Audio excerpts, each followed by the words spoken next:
Je représente l'entreprise ForData. Donc ForData est une entreprise qui travaille dans le secteur de l'IoT et nous avons 3 métiers.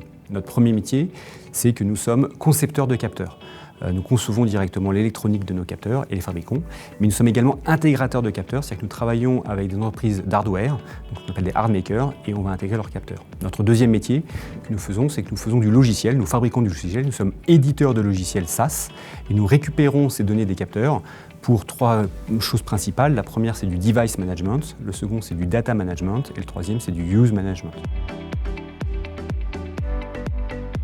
ForData est une société qui évolue dans le cœur de l'IoT, donc notre quotidien, c'est les capteurs connectés. Aujourd'hui, ce qui est important dans l'IoT, c'est que c'est un marché qui évolue assez rapidement, déjà qui est assez récent, où on l'a vu, hein, l'évolution des protocoles de communication, où au départ on était surtout historiquement sur du M2M GSM, on est passé sur des protocoles LPWAN et aujourd'hui sur du IoT LTE-M. Aujourd'hui, on évolue, nous, et constamment, nos capteurs évoluent par rapport aux bonnes pratiques du métier et notre quotidien est de travailler dans l'IoT. Le projet qu'on a voulu présenter à l'IoT Hub aujourd'hui était le projet qu'on a fait évoluer avec l'entreprise Cepol, qui s'appelle le projet Oleosan. L'entreprise Cepol a conçu un biocarburant qu'on appelle B100, 100% à base d'ester méthylique de colza, et qui a l'effet numéro 1 de ne pas être une énergie fossile.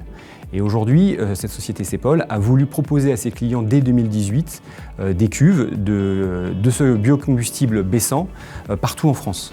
À date d'aujourd'hui, on a déployé avec eux 850 capteurs de jauge de niveau sur les cuves partout en France. À terme, il y en aura 3000 qui permettent à des camions, donc aujourd'hui il y a environ 5000 camions qui roulent au B100, il y en aura un peu plus de 15 000 dès 2023, et ce qui permet d'une certaine manière déjà d'éviter des énergies fossiles pour les livraisons de ces clients-là.